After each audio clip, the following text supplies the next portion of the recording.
Welcome to my YouTube channel and the home for the Tentative Yogi. I teach yoga from the bottom up so that you can learn it safely and enjoy it for years to come. In today's video, I'm going to share with you 3 tips on upward facing dog. Now, I chose very specific tips around here. These are some of the most common errors I see with beginners, even more advanced students, and they're things that can lead to injury. So they're things that I want to make sure we nip in the bud right away. So if you're ready, let me just show you what upward facing dog looks like in case this is new to you.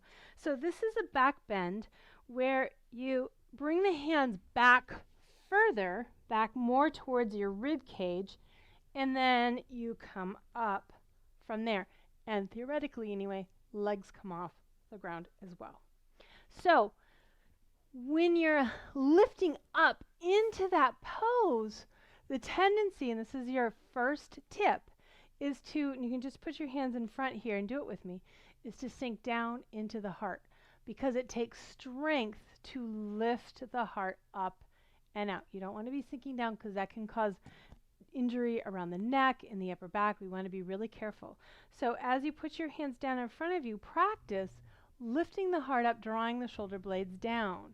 If you're in Bhujangasana, Cobra pose, we put our hands on the floor and we pull those shoulder blades down, and as we press into the hands, it goes more deeply into the back, right?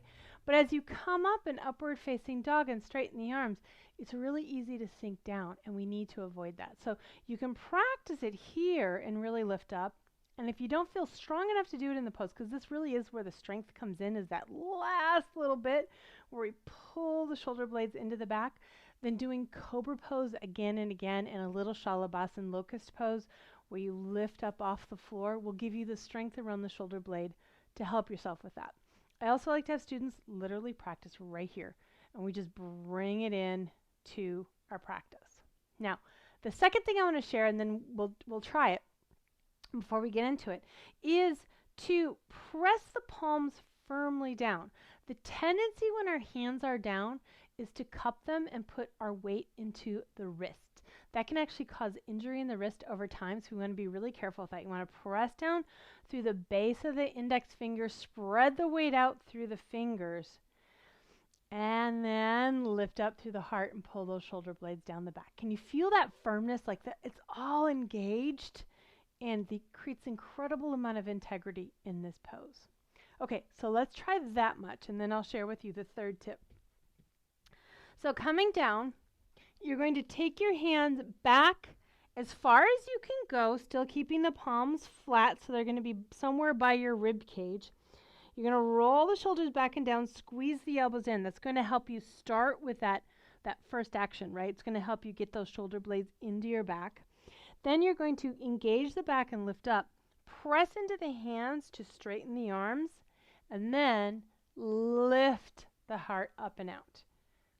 And feel those shoulder blades into the back. Now check in with the palms. Make sure you're spreading your weight out in the palms of the hands. Okay, and release down.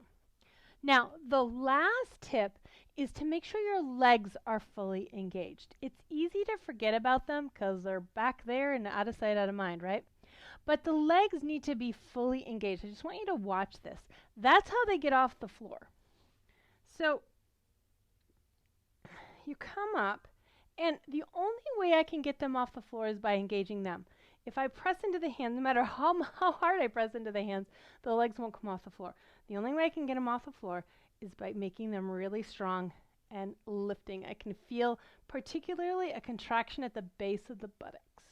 Now, a good way to practice this is to tuck the toes under, because that helps you get those legs up off the floor a little bit more easily. So let's try this together. We're going to put it all together if you're ready. Hands come back.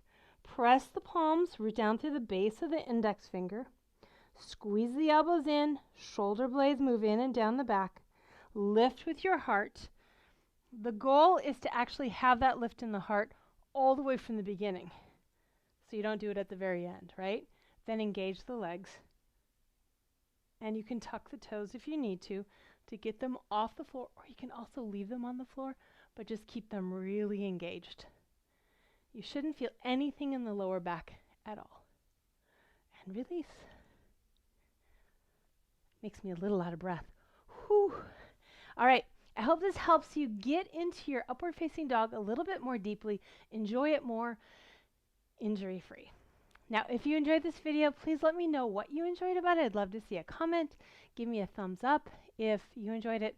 And if you want even more videos from me, subscribe and click on that bell so you get a notification every time I release a new one.